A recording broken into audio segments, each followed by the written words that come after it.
imitating the wrap-up on the Butcher-Benton package. I'm Lieutenant Dick Chasen. This hadn't been a routine case, and to find the answer, I've had to put a lot of little pieces together. It began on the day most cases can be called closed. It was the day before the butcher was to be executed. He was visited by his attorney, Paul Lowe, in the death house. It was at this first meeting the Butcher-Benton case took its first switch. Well, that's it, Butcher. The evidence against you was so strong, the governor turned down your appeal. You're a rotten liar, Lowe. You started railroading me from the beginning of the trial.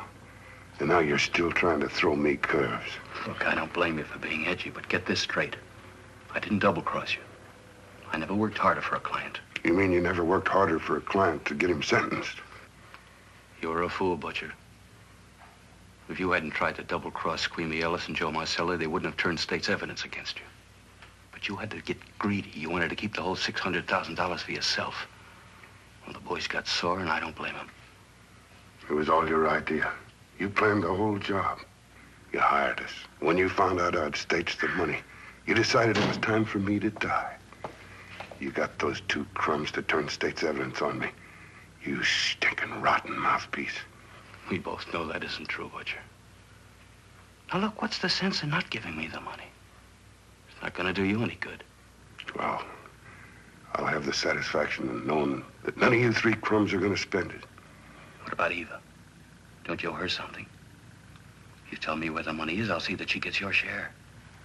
I've got a different idea. I'm gonna kill you and 𝙁𝙗 and Joe. Then I'll take care of Eva myself. You thick-headed ape, you're gonna die tomorrow. Remember what I said. I'm gonna get you, all three of you. Even for you, Butcher, that'd be quite a trick. So long, dead man. Remember what I said. I'm gonna kill you, all three of you.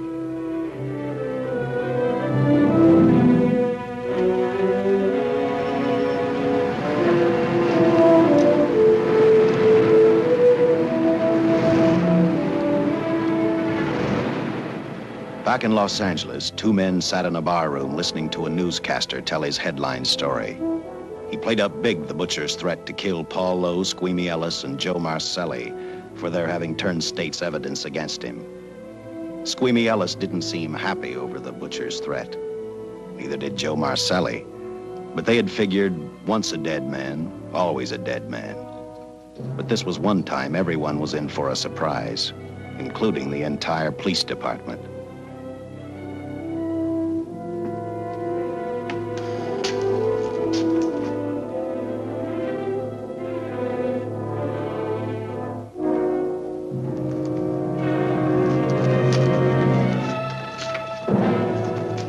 You seen the headlines, Captain? Teletype just came in from San Francisco. Butcher's execution is set for 5 o'clock this afternoon. And like the newspapers say, he still refuses to talk about that stolen money. Well, I still have hopes of coming up with something. That's what I dropped by for, Dick. With Butcher's execution, the department's marking it case closed. That means you'll be reassigned. I've spent a whole year trying to break this case. As far as I'm concerned, Butcher's death is just the beginning. Of course, I can't prove it, but I think that Paul Lowe was the top man. And even though I have to keep working on it while off duty, I'm going to get Lowe, 𝙁𝙗 𝙁𝙁, and 𝙁 𝙁𝙁. Okay, Lieutenant. Officially, I've taken you off of the case. Unofficially, I wish you luck. Do me a favor. Keep me posted. Will do. Thanks, John. I headed for Eva Martin. She worked in a local burlesque house. I'm a cop, and my job is to ask questions and get answers. So I decided I might as well start again with her.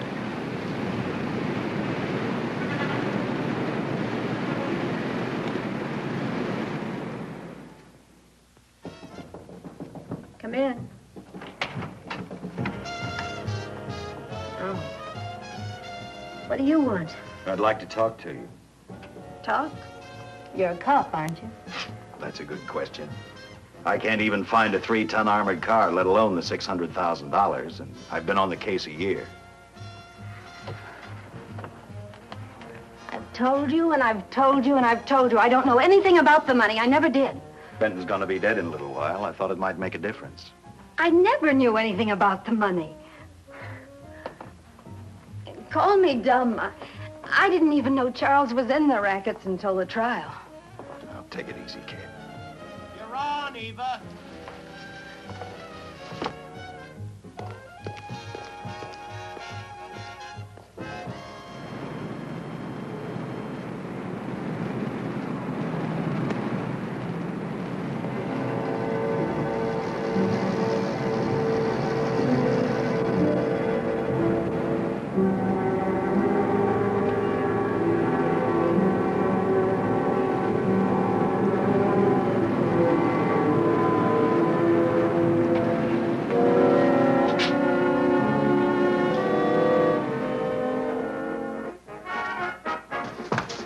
Honey, here's your wrap.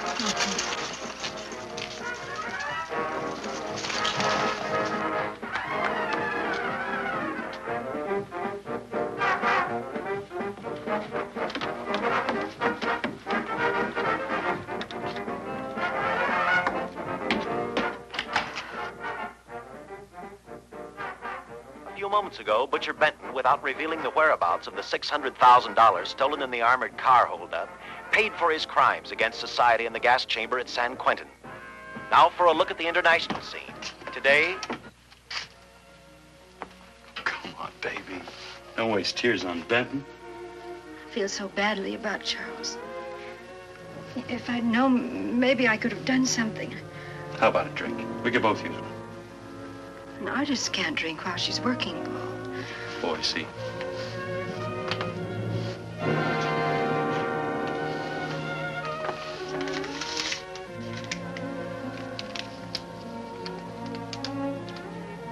What's that? Well, now what's the matter?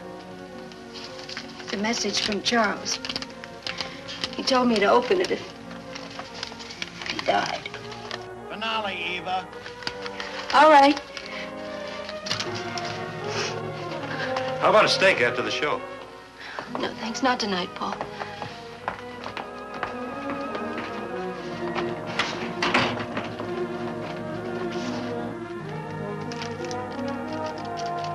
I didn't find out until much later, but Paul Lowe, in opening the letter the butcher had given Eva, found a map outlining a section of the city sewer system, and clearly identified was the spot where the butcher had hidden the stolen payroll. He replaced it with a $50 bill. I guess he figured $50 to gain $600,000 was not a bad day's work.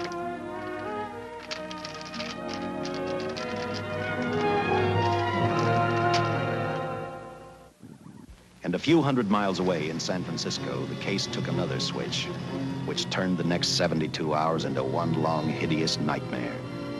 Dr. Bradshaw, a distinguished biochemist, was making preparations for a final experiment which he hoped would lead the way to a cure for cancer.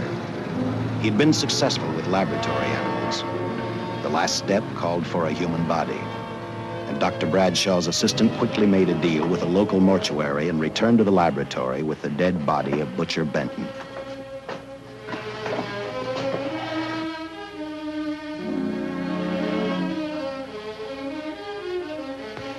You made good time. Well, I didn't waste any. Any trouble? No, I just handed the money over and moved the body into your station wagon. That was that. Good. Get a syringe.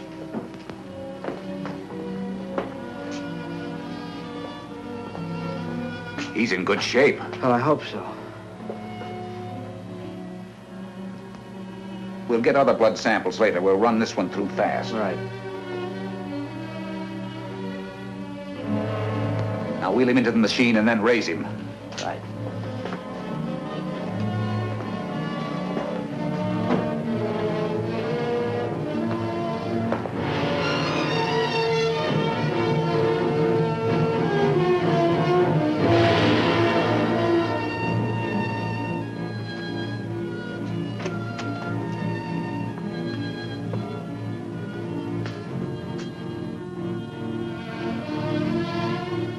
Ready? You mean you're going to give him 287,000 volts? Yes, yes. I'll get the fluoroscope set. We'll check with that before we start dissecting. Turn off the lights.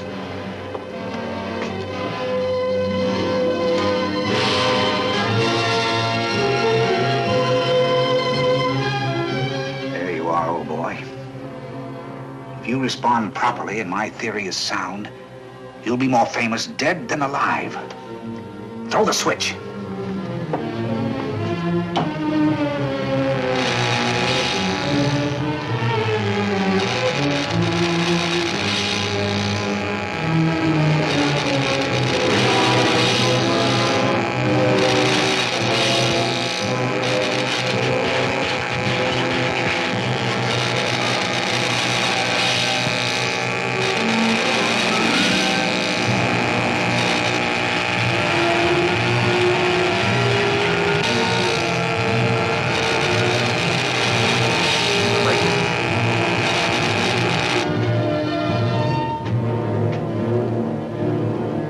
Wait, I thought I saw a pulsation of the heart.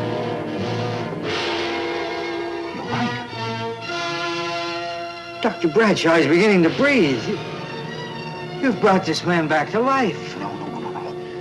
The heart muscle has simply responded to a terrific electrical shock, that's all. Yes, but it does prove that the cells still function.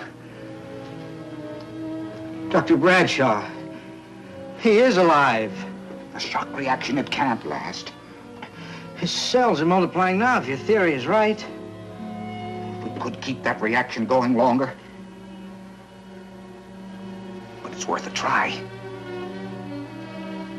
Get the body out.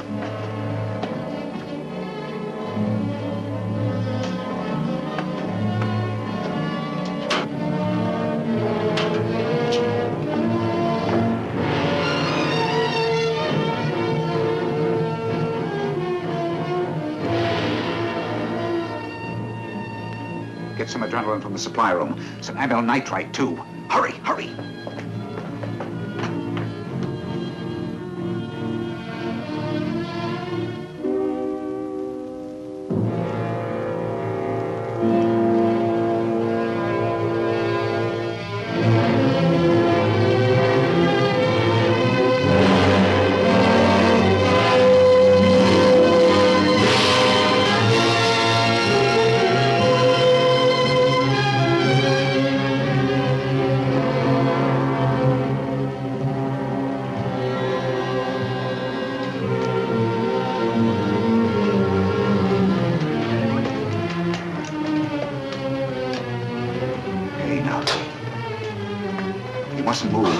Your heart can't stand the strain.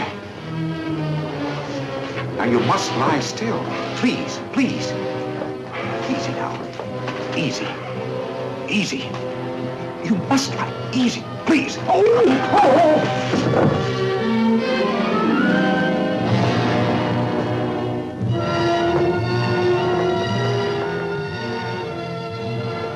Dr. Bradshaw's experiment had given life back to the butcher. He tried to talk, but the electrical voltage had burned out his vocal cords. Yet it hadn't destroyed his brain. He knew who he was. He knew who he hated. As he stumbled about the room, I think he thought only about one: kill Lowe, Squeamy, and Joe Marcelli. The tremendous electrical voltage that Dr. Bradshaw had given the butcher had increased his cellular structure to the point where he was no longer a man. Dr. Bradshaw's experiment had created a vicious, brutal animal with an almost inconceivable amount of strength. Dr. Bradshaw must have believed the butcher's regained life would last for only a few minutes. Therefore, instead of calling for help, the doctor decided to handle his creation alone. Now, easy, Benton. Just relax. I'm a doctor. I want to try to help you. Do you understand me?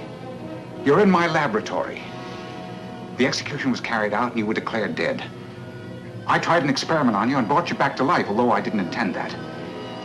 Now, you've had a great shock. Now come and sit down. Now, be quiet. Now, come and sit down. Take it easy. That's the boy.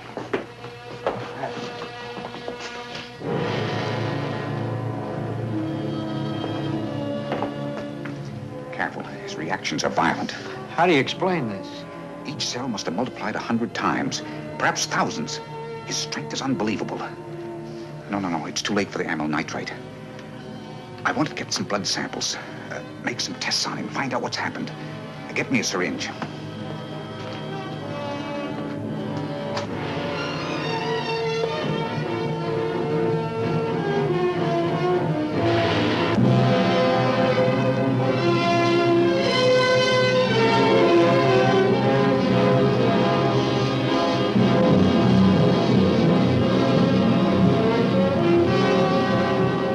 Why won't the needle penetrate the skin? Tissue must be nearly a solid mass of cells. How are we going to get the blood sample? Surgically, perhaps.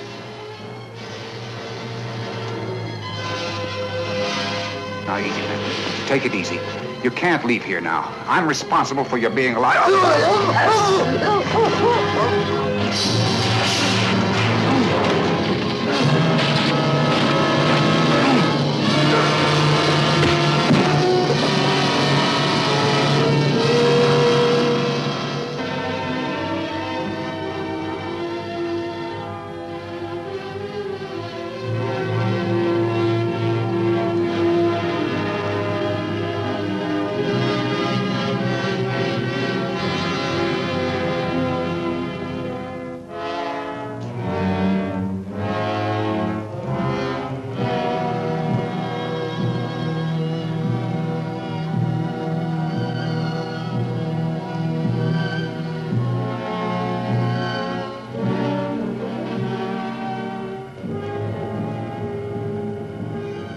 Towards the end of this case, Captain Lauder and I found out the doctor and his assistant had been murdered.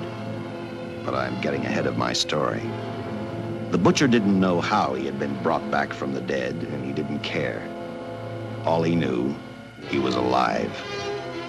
Then this monster-made man started thinking about Los Angeles.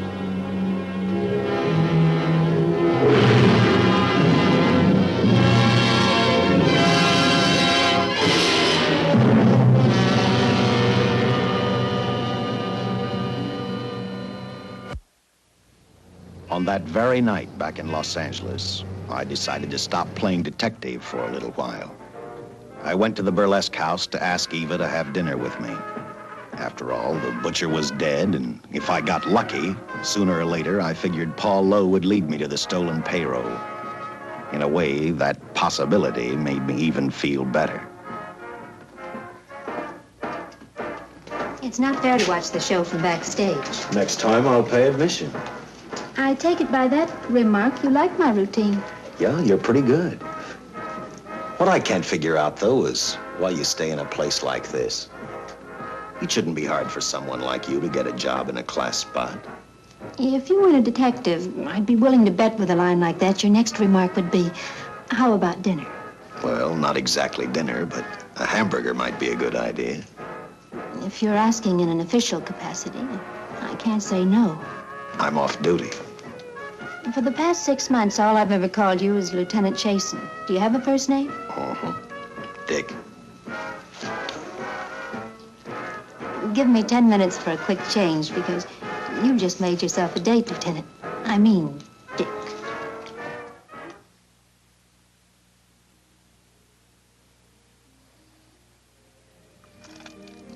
You know something, Dick? I haven't had hamburger in the front seat of an automobile with a guy in a lot of years. Well, from now on, we'll do it more often. It's funny. I always figured a policeman wasn't really a human being. I mean, unless he was arresting someone or trying to solve a case, he was unhappy. Shows you how wrong you are. In fact, everyone on the force gets fed up occasionally with the job they do. Maybe we're more human than anyone else. We see so much trouble, we get to hate the word. But as long as the world's filled with people, there'll have to be men who enforce the laws. What made you join the department? Now who's making with the questions? No, honest, I'd like to know. Well, it's really a very short story. When I got out of the Air Corps, I knocked around for a while. Well, I went to work for an oil company. One day, I went back to college on the GI Bill. Just before graduation, I noticed all about the police department exams. It seemed a pretty good thing to do with your life, so I took the exams, passed, then went on from there. If I ask one more question, will you give me a straight answer? Try me. Am I still part of the Charles Benton investigation? I mean, right now. I don't think so. As far as the department's concerned, when Benton was executed, the case was marked closed. But inside of me, that's not good enough. I don't follow you. Well, the $600,000 is still missing. And a fast-talking underworld lawyer like Paul Lowe is walking around a free man. Someday, no matter how long it takes, I'll get him and the money. Until I do, the Benton case for me is not closed. I give you my word, Dick. Charles Benton never told me anything about the money. Oh, I've been sure of that for a long time. But how did you ever get mixed up with anyone like the butcher? As trouble ever started, it just happened. I had a roommate who used to date Benton all the time. One day she packed and left for Chicago. Benton carried a torch for her, and he used my shoulder to cry on. First thing I knew, we were having dinner together, and a few weeks later, I was labeled by the police as this #1 suspect and Benton's girl. But it was never like that. I made only one mistake. I felt sorry for him. You mean, until he was arrested for the robbery and the killing, you had no idea how he earned a living? I know this is going to sound crazy, but I only went out with Benton a couple of times. And all we ever talked about was Madge, my old roommate. The last time I saw him, he tried to get too friendly, and that's when I told him he had the wrong girl. But like I said, I'd already made my mistake. What about the burlesque house? How do you two fit together? You sound like a lot of other people. I left a small town a couple of years ago because I won a beauty contest, and the first prize was a screen test. Da, da, da, da. After which, nothing happened? That's right. Only, it was pretty rough. And then one day I read an ad about girls wanted for a burlesque show. I auditioned and I got the job. You know something? It's like any other job. If you're looking for trouble, you can find it even in a schoolroom. Well, when the screen test didn't work out, though, why didn't you go on home? Well, first you have to have a home to go back to. My folks are dead, so Los Angeles was as good as any place else. I don't know about you, but I do 8 shows a day, and at this hour, I'm bushed. I know what you mean. Mind if I drive you home? No. And I'll tell you something else. I haven't minded anything about tonight. Not even the hamburger. I kept playing tag with Lowe. He made 4 telephone calls. 3 of them didn't interest me, but one did. The one to Joe Marcelli. I watched Joe head for his meeting with Lowe, and for some unknown reason, I began to get the feeling that this case was finally about to explode in my favor. You see what I mean? Well, look at that, will you? I seen him stagger on 2 legs, but he's doing it on 4. Shut up, you flea bag. Well, look who's calling names. At least I ain't a squealer, a stoolie. Ha! I warned you before. All right, Harry, that's enough. I'll take care of him. I want to talk to him. Okay, Mr. Lowe. But any future business you've got with this psycho, take care of it upstairs in your office. If you keep showing around here, sooner or later he's going to get slugged, cripple or no cripple. All right, shut up, Joe. Sit down.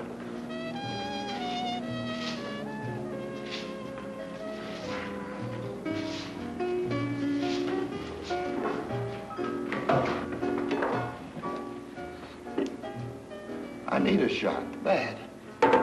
You'll get one after I've talked to you. You sober enough to understand? Yeah, I run out of dough. No wonder. Look at you. You used to be the best torch man in town. Now I don't think you could crack a safe if you knew the combination.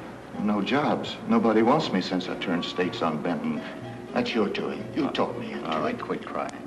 I got a job for you. If you can stay off that stuff long enough. You know I can if I got a job. How much? What is it? There's $2 grand in it for you. Where? Right near where he pulled the job. Interested?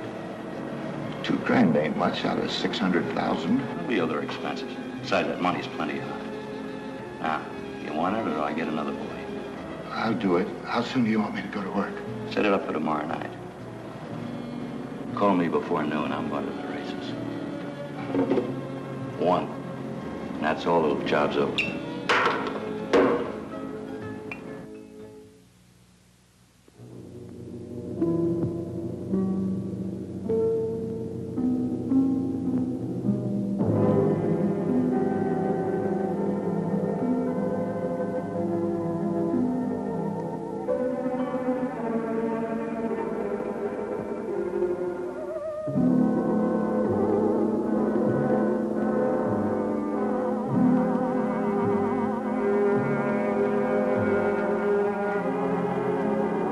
Butcher was walking slowly toward Los Angeles.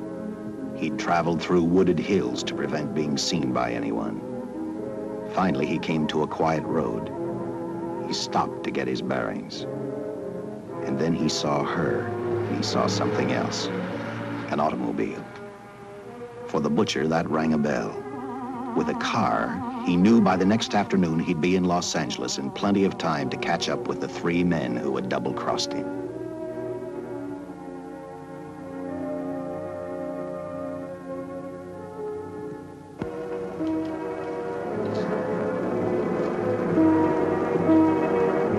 See, you're a real gentleman to be helping strangers in distress. I hope you don't mind me using the babe here as bait. Quite a dish, isn't she? But that's what she gets paid for. Bait, that is. Yes, sir. She's a real shaker artist in my outfit. Carnival man myself. Just call me Connie.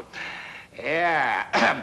Well, friend, we're in a little bit of difficulty here. Got a flat tire, brand new car, no tools in the back. Why, some of these dealers make my carnival grifters look like babes in the woods.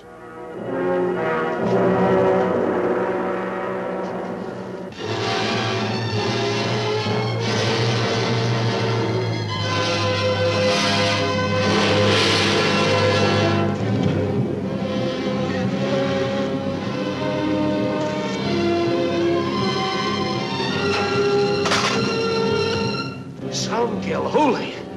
Say, who you with, friend? Let it down. Let it down. No matter who you with, friend, believe me, I can do better for both of us. I'll make a fortune for the both of us.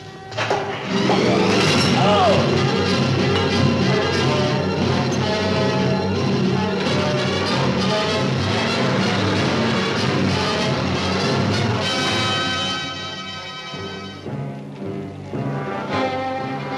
An hour later, the San Francisco Police Department sent out an APB.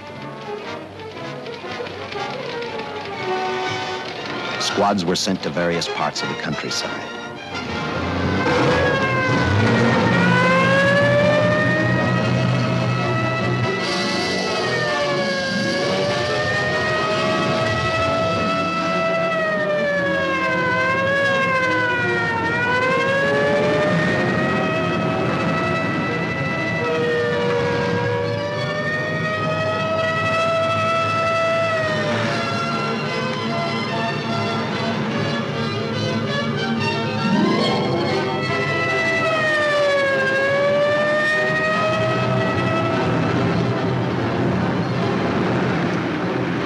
Roadblocks were thrown up to catch the cold-blooded killer the hysterical girl had described. Each squad kept reporting back to Central Headquarters, and each of their stories was the same. So far, none of them had spotted the car the killer was driving. Orders were given to shoot to kill, because from the girls' further accounts, they realized they were dealing with a maniac.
I trust that this information will answer all of your questions. If I can be of any further service, let me know. Sincerely, J.I. Louder, Captain Police, L.A. Here's another all points from CHP, Captain.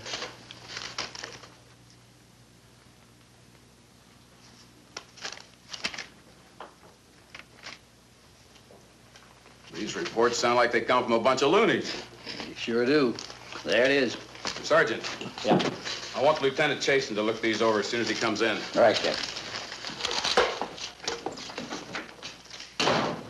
The next morning, I read the stories of the brutal murder of the 2 police officers. I also read the witness's statement about the bullets having no effect upon the killer.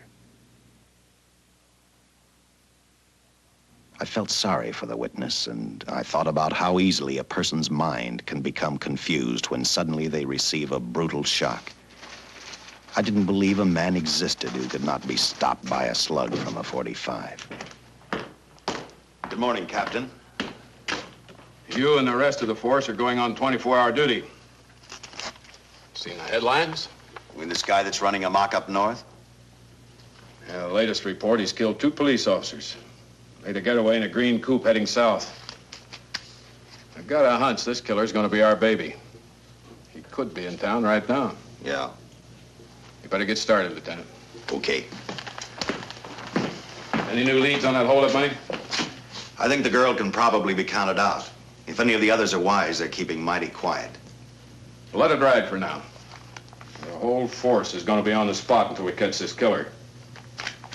Newspapers will have a field day.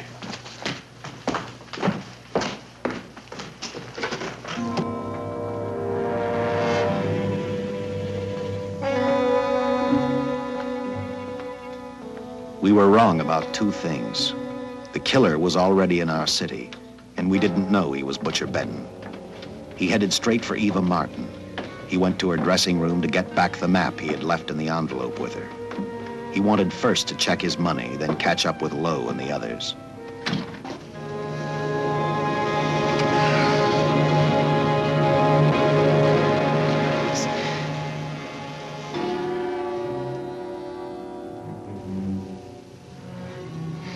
Can't be.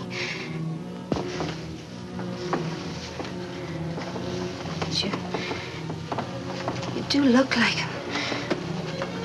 Only different somehow.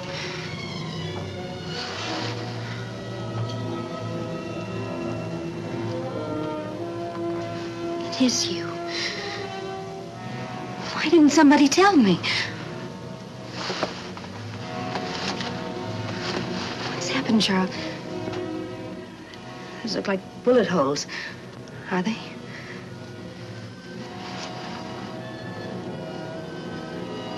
There's not even a mark.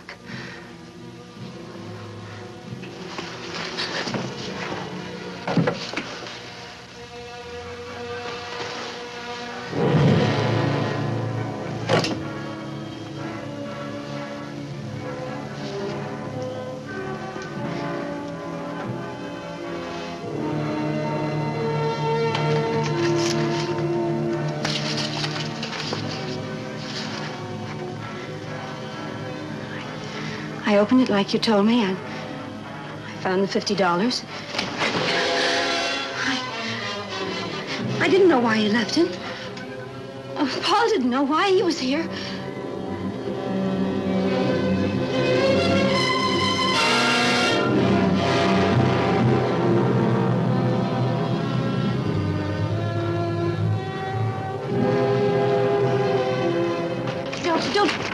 Don't get crazy. The name of Paul triggered his hate. He left her dressing room and started for Squeamy Ellis and Joe Marcelli's place. Because he knew, with them out of the way, Paul Lowe couldn't open the strong box where the money was hidden. He thought of Squeamy and Joe first. He was saving Paul Lowe for last.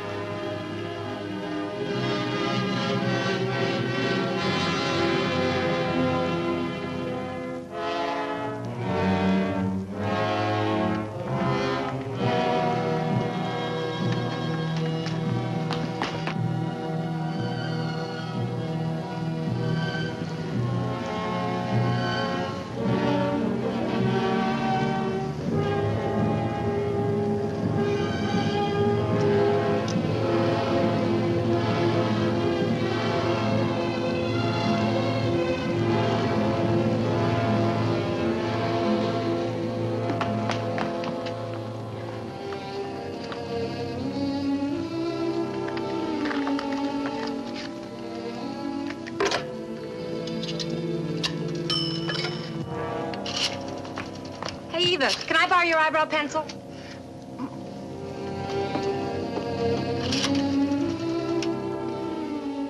Operator, get me police headquarters. Lieutenant Chasen, please. When do you expect him?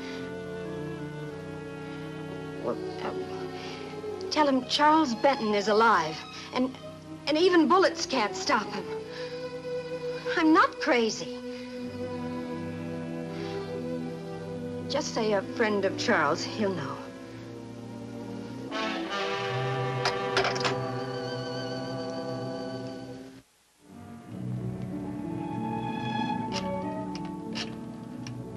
After leaving a message for me, Eva telephoned 𝙤𝙗 Ellis.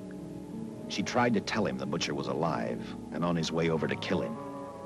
𝙤𝙗 didn't believe her, and in a way you couldn't blame him. Who in their right mind would believe a man had returned from the dead? What 𝙤𝙗 actually believed was that the butcher, before his execution, had hired a killer to carry out his threat.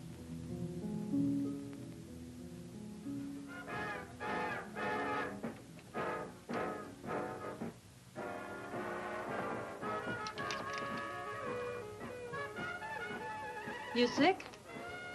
What? You don't look so good to me. 10 minutes, Eva. All right. Say, Eva, I could take over the matinee trick for you. What? It's easy. Look, Eva, I can do it. Scabba-doo-doo-doo. Oh, Francine, I just thought of something. Yeah? Eva agreed to let Francine do the show. She hoped she'd be able to interrupt the butcher before he arrived at 𝙤𝙗's hotel. Or, failing that, at least be able to warn him to stay out of sight. You wanted me, Captain? Yeah, I just had a rundown on those fingerprints of the stolen car up north. We got nothing on the driver who was killed or the woman with him. Take a good look at these. There's something funny about these. Yeah. The boys in the lab can't figure it out either. Those are the killers. They were found on the steering wheel. Looked like they'd been stamped in with a steel die. They sure do.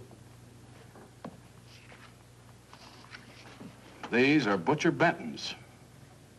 What? Well, they look the same to me. How do the lab boys explain that? They don't. Their best guess is a twin brother. An identical twin could have the same pattern of whorls with only slight variations.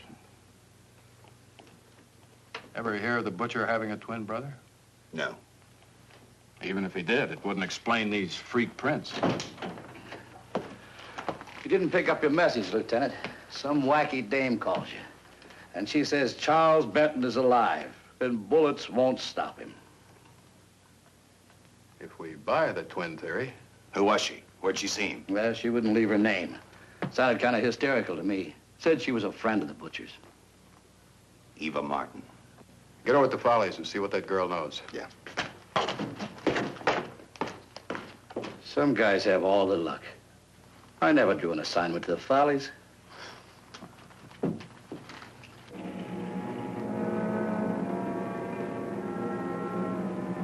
Meanwhile, the butcher headed for 𝙤𝙗's hotel. He didn't seem to be in any particular hurry. Actually, he seemed like any normal person, on his way to work or on his way home.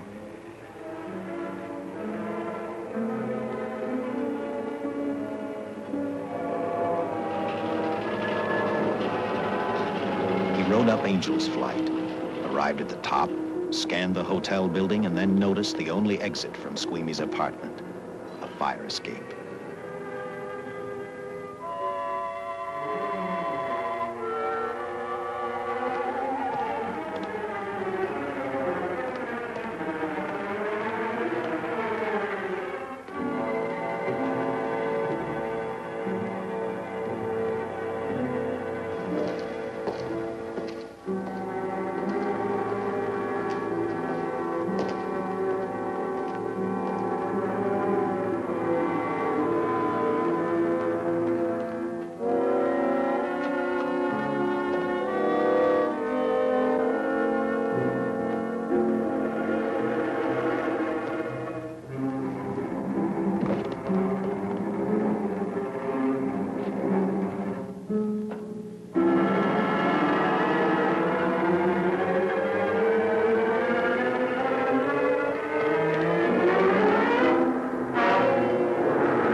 Butcher was figuring his next step.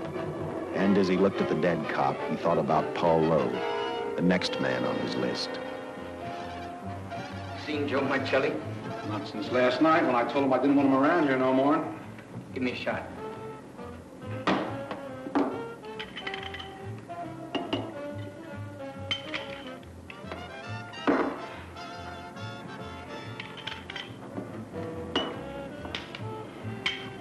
Look, I need help.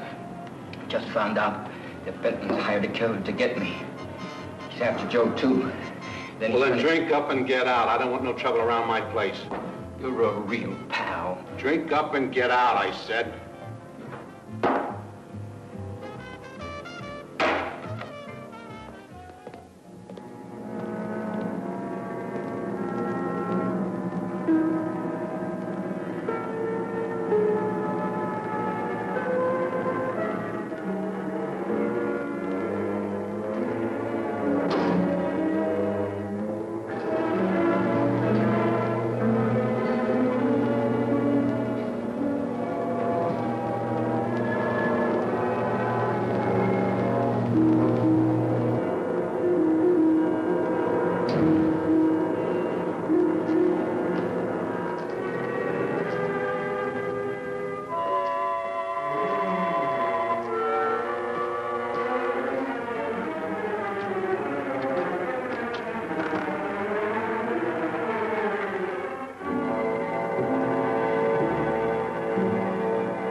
Operator, get me the police! Police! Yes!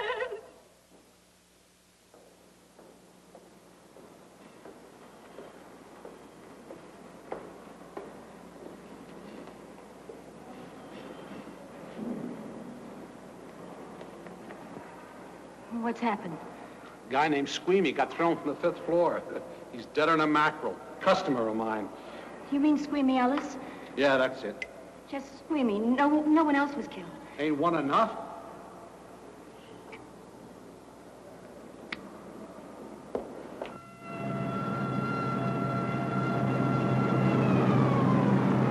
I tell you, the bullets never even phased him. He must have been wearing a bulletproof vest. God help us when the papers get a hold of this. Keep an officer on duty here till you hear from me. We'll get a stakeout on Joe Marcelli. I'd like to talk to Joe. Lauder, I'm going to call San Quentin. Suppose Benton is alive. Every available man's been put on the case now. Yes, sir. All right. All right. Anything new? Report on Dr. Bradshaw, owner of the station wagon. The San Francisco police located his laboratory in the basement of an electrical power receiving station. Bradshaw, what's he know? He's dead. And another man, too, his assistant. The lab is a shambles. But now we're getting some action from San Francisco. Benton's body never arrived at the mortuary where it was supposed to go. An attendant there finally broke down, admitted he picked up some quick cash by handing the body over to a man he was unable to identify. The man was driving a station wagon. Blasted man, the chief's on my neck, and the commissioners are on his, and the mayor's on theirs. Now, am I supposed to tell them that our killer is a dead man? They found a notebook in Bradshaw's lab. It ties his experiments in with a Professor Dwiggins at Caltech. I hope to hear from Dwiggins soon. Captain, report from the valley on a hysterical woman. Reports the presence of the killer. There's the location. Let's go.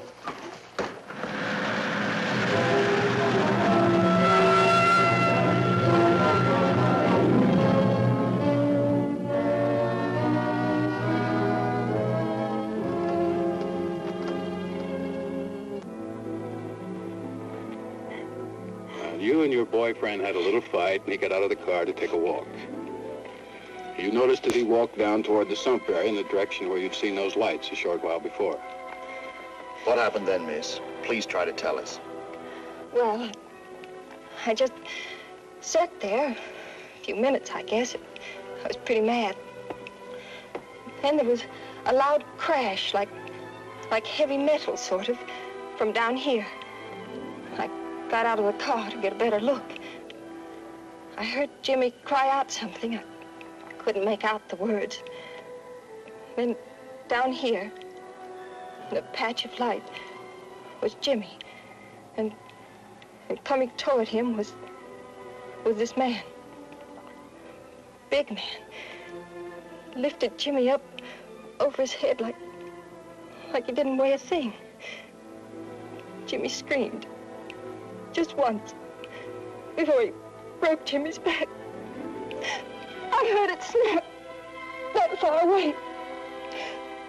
Then I started running till I found this house. They let me use the phone. Thank you, mate. We'll see that you get home right now. O'Malley, see that the young lady gets home all right. Paul Lowe, while driving to his office, heard a radio commentator report the murder of Joe Marcelli. And what shocked him most was when the broadcast identified the killer as possibly being the butcher. Lowe headed straight for Eva Martin at the Burlesque Theater. Oh, you gave me a start, Mr. Lowe. What are you doing here? Where's Eva? Oh, I'm taking her place. I'm going to wear her costumes. What's it to you? I asked you, where's Eva? Hey, don't get physical. Well, watch your tone of voice, Buster. I told you. Little Eva isn't here. I could see that for myself. Where is she? She's at police headquarters. That's where she is. Yes, sir. No, sir. Captain Lauder's still with the mayor. The killer dropped out of sight. He was last seen in the Hollywood area. Yes, sir. We know he's dangerous. Every angle's being covered. Yes, sir. I'll tell him.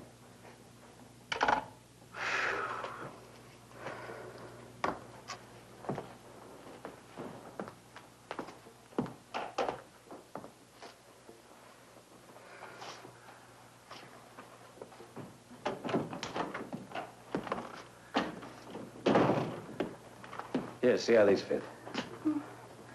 Low heels. I'm sorry. It's the best our wardrobe department can afford. Any idea how soon the captain will be back? Now, look, I'm going to see the captain if I have to wait here all night. Paul. Paul, Charles killed Squeamy and Joe. Joe, too? Benton? He's alive. I saw him, but nobody will believe me. I'm checking it. My guess is whoever killed them is on the trail of the money, Lowe. Now, maybe you better start talking if you know anything about it. I don't know anything. Did the butcher have a brother? No, no brother. It was Charles. I saw the tattoo on his arm. Look, I demand police protection. Where's the money, Lowe? You heard me. I demand protection. I know my rights. We put stakeouts on your office and home. Well, that's not enough. It's enough as far as we're concerned.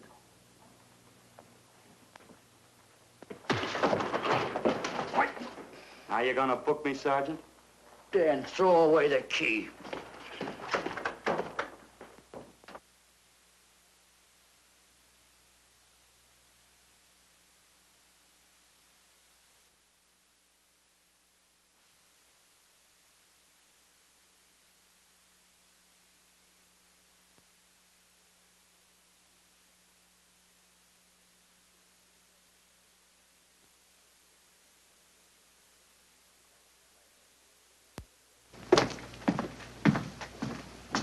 Thank you. Come up with anything yet, Dick? Oh, we've checked every hotel, motel, and rooming house in town. We've run a cross-check on every hangout Butcher ever used. Net results, blank. This is incredible. We not only discover a dead man turned killer, but it's beginning to look like he plays ghost, too. He's somewhere in this city, and if we have to take it apart brick by brick, we've got to get him. I may be way off, but I think Paul Lowe could tell us a lot. Maybe, but it's a cinch he's not going to. Well, suppose he had no alternative. You better grab some coffee. Your mind's beginning to play tricks on you. No, now, wait a minute. When Lowe came to us for police protection, it was because he was scared stiff the Butcher would add him to the list of 𝙤𝙗 𝙁𝙪 and Joe Marcelli. Go on. It figures, too. When he slugged the sergeant, he knew we'd book him right away. Oh, this Lowe's a pretty cute character. But we can play the same game. You mean we'll threaten to release him? Well, not exactly. You tell him you realize that he was excited, that throwing the punch was accidental. Tell him we're not going to make a charge, that he's completely released. Lieutenant, you know we can't do that.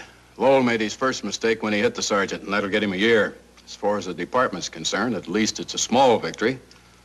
If my hunch is right, Lowe won't want to be on the streets with the Butcher looking for him. And he may talk, and talk a lot. Enough maybe for us to get rid of him permanently. Even lead us to the Butcher. If he's frightened enough, that might work.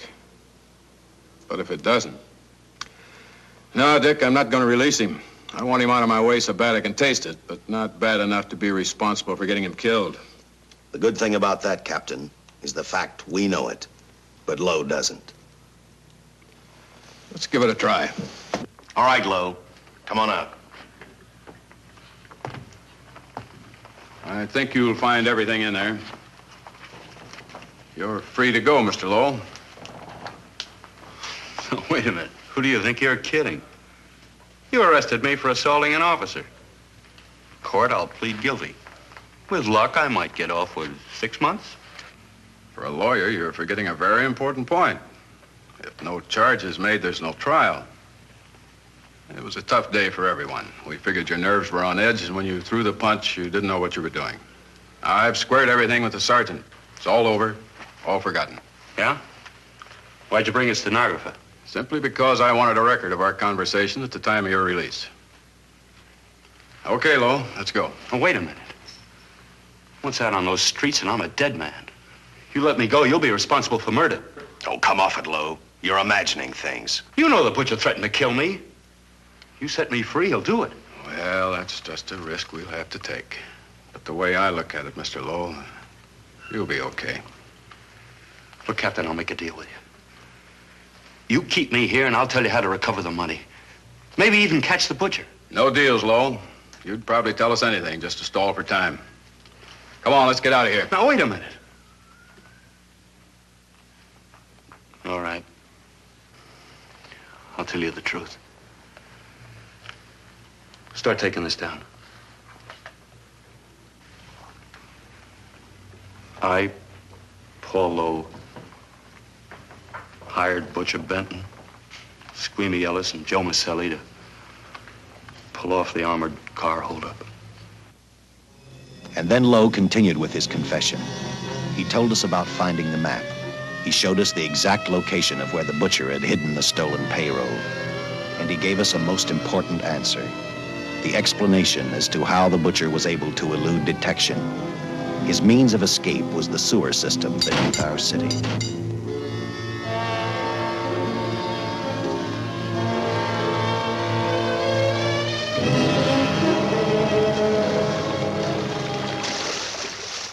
The The department went to work fast. Every police squad in the city was detailed to cover a specific area. Every entrance and exit to the Los Angeles city sewer system of 700 miles was covered. Captain Lauder and I, along with several other squads, headed for the entrance where, according to the map, Butcher had hidden the money. Our job was to stop him, and that made me think of one specific question. When we found him, could this monster be stopped? I, for one, wasn't sure.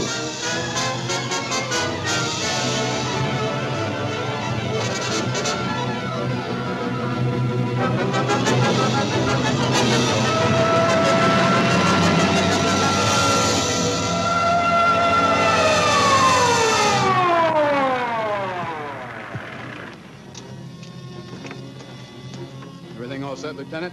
City engineers mapped out each possible exit. The squad of officers are spotted at every point. If the Butcher can be caught, now's the time. Well, after I talked to Caltech, I called on the fire department for a little help. The professors thought a flamethrower might stop him. Flamethrower? I suppose their boys have had a chance to join our squads by now. See, we have one with us here. Have you thought about what'll happen if this doesn't work? No. I've been praying too hard that it will work.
This is where we split up.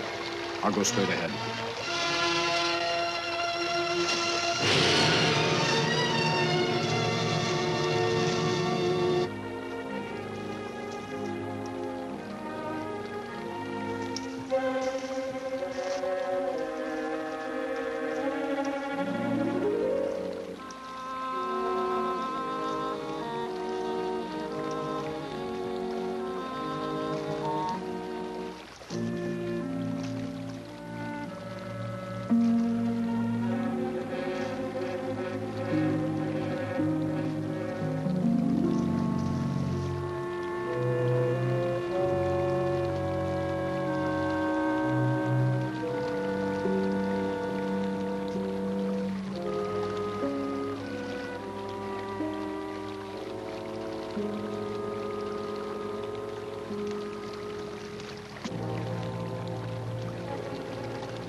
If this map's right, we're off our course. We'll have to backtrack.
Let him have it.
And the tremendous shock of electricity that brought the butcher back to life destroyed him.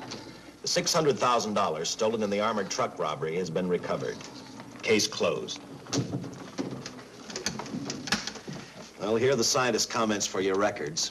I had to fill in a few spots with my own guesses, but I guess that's about the size of it. Did you get any sleep?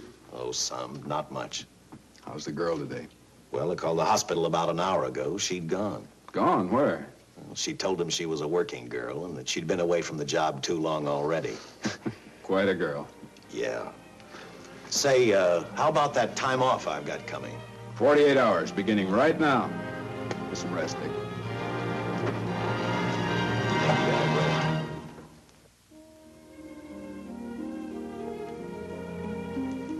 know something, Dick? The past 72 hours seem like a bad dream. That rest in the hospital today really gave me a new lease on life. Now that it's over, I can't believe it actually happened. The important thing is to remember it is all over. I suppose you'll be assigned to another case. I'll have to give up hamburgers in the front seat of the car for steaks in a restaurant. No, I've thought about that. In fact, I decided to do something about it. I started by talking the captain into a short holiday, and just about an hour ago, I got you fired. What? What did you do that for? I figured that being my wife would take up all of your time. Even if I wanted to say no, I couldn't. You're not supposed to say no to a detective. I figured that, too.